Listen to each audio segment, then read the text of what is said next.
In the past, we have known that we played good cricket even when we've lost and we've been in the game. But I think we let ourselves down massively in the first innings with the bat.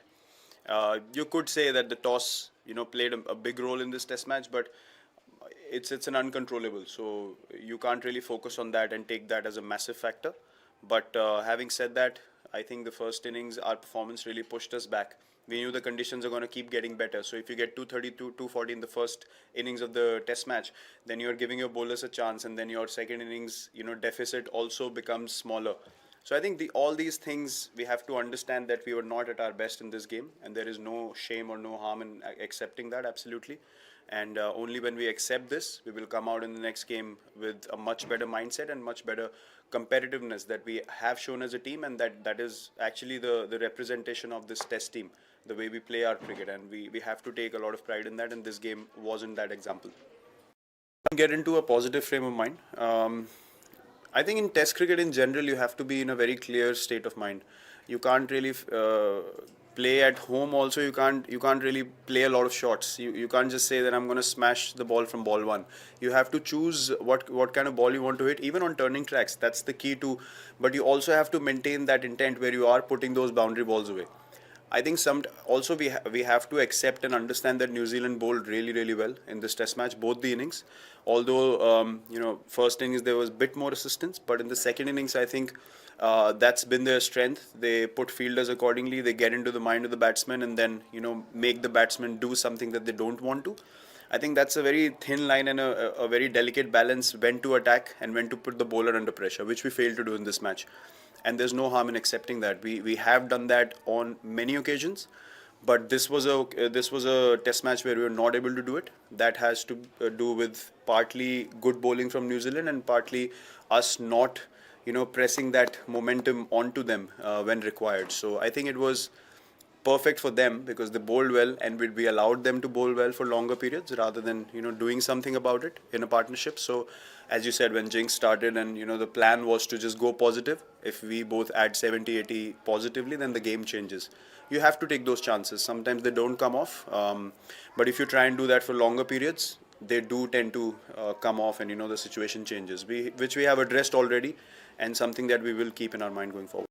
Sit down and analyze maybe after 8 or 10 similar dismissals. I don't think, for a guy who's playing away from home, probably experiencing a different kind of bowling attack at the international level compared to playing at home, he will figure out, he will find ways to score runs because he's a natural stroke player and he scores runs.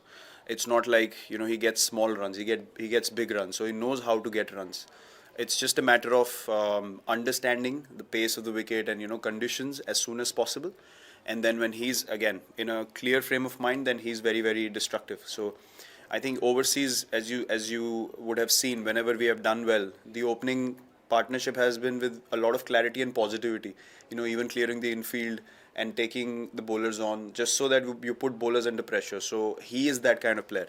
And once he gets going and once he feels that he can do it, I think it'll be a different ball game, and the mindset can shift very quickly. So I think as a batsman, until you are committing the same mistake about 7 or 8 times, you can't really sit down and worry about things too much.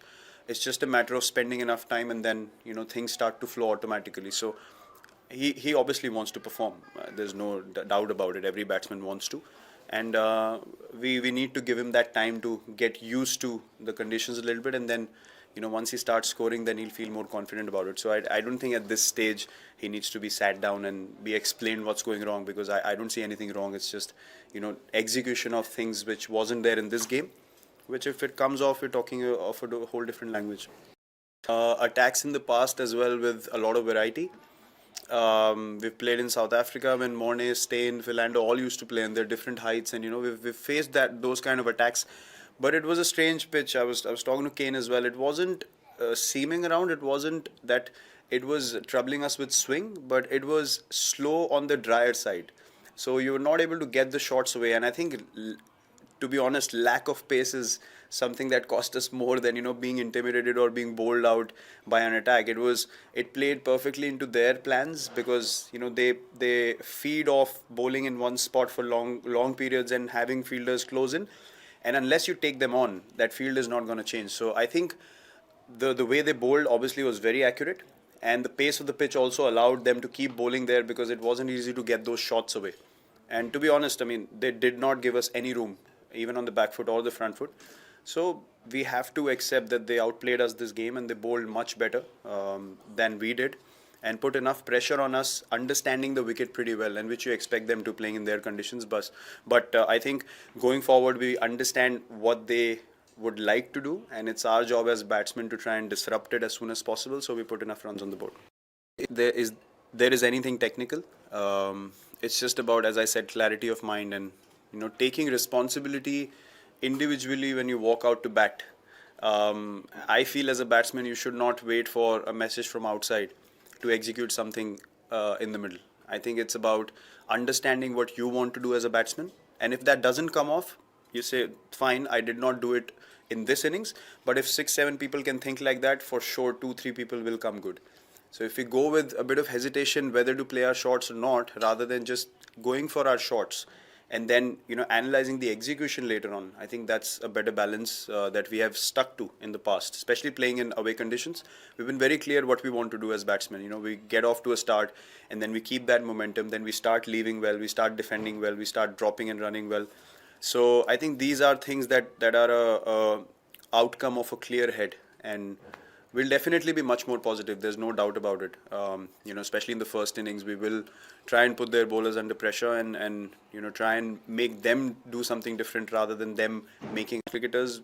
We are good enough, and that's why we are here. We should be able to find that balance, and we definitely take this as a challenge to put in a better batting performance next time.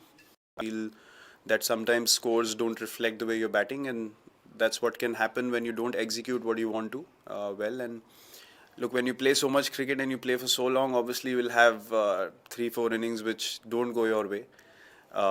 If you try and make too much out of it, then it'll keep piling on. So I think it's about staying in a good space. And I know the chat on the outside changes with one inning, but I don't think like that. If I thought like people on the outside, I would probably be on the outside right now. So I think it's all about just doing the basics right and putting the hard work in the practice, and then you can't really walk in thinking, I have to do it every time. You want to do it, but if it doesn't come off, you don't have to like beat yourself up too much. You take pride in performing for the team, and I've always done that. And I'm looking forward to contributing in a win in the next test. It doesn't matter what I do. It's never been about my performance on tour or how many runs I have scored. It's all about if the team wins, even a 40 is good. If the team loses, even a 100 is irrelevant for me, and I'm going to stay in that mindset.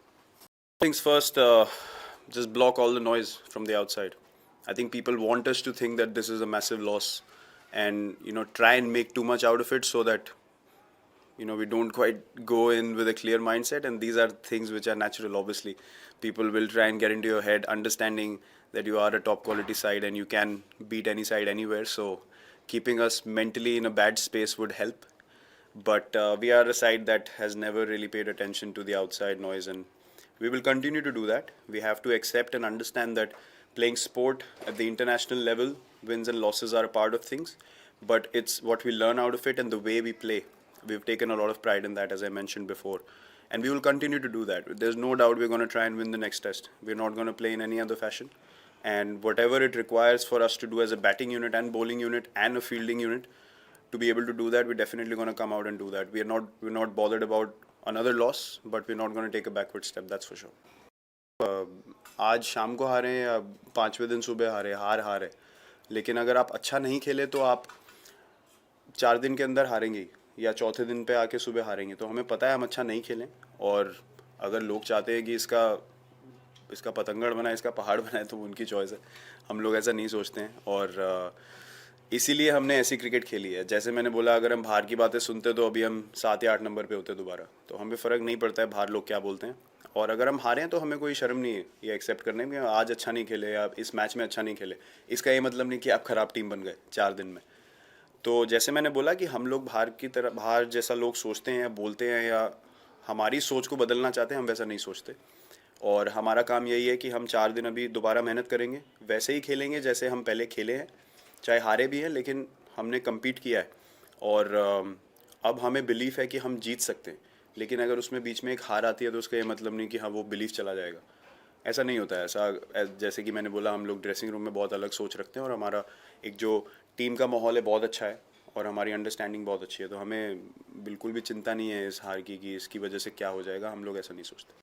They know pretty well how to utilize that, and they did so in this game.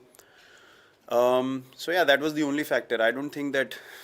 Look, we don't want to make too much of this pitch and what the conditions were like. The simple truth is we did not play good enough cricket, and that's why we lost this test match.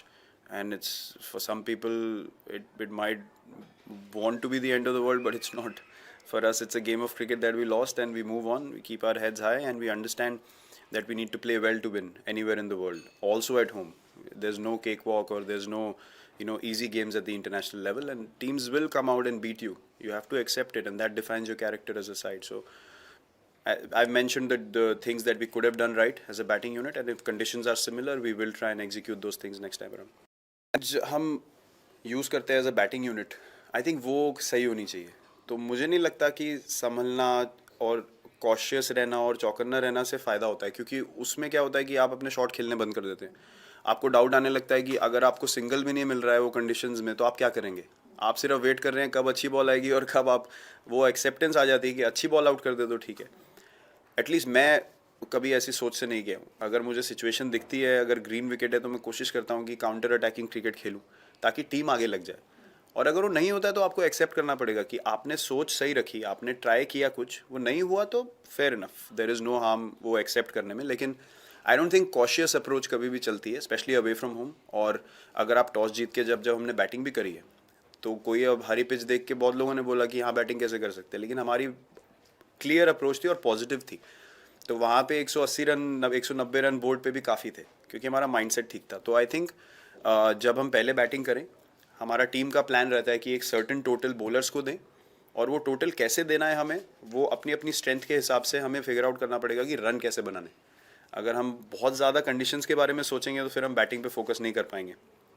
तो I think जब आप अपनी conditions में नहीं खेलते, game ज़्यादा mental हो जाती है। हम लोग कभी कभी ज़्यादा टेक्निकल में घुस सकते हैं, लेकिन आई थिंक अगर आपका माइंड क्लियर है तो कोई भी कंडीशन ईजी लगने लगती है। फिर आपको ऐसा नहीं लगता है बहुत कुछ हो रहा है बॉल में या बॉलिंग अटैक मुश्किल है। तो आई थिंक हम जो पॉजिटिव फ्रेम ऑफ माइंड में रहे हैं अभी तक, उसी को फॉलो करेंगे। इस मैच में नहीं एग्जीक्यूट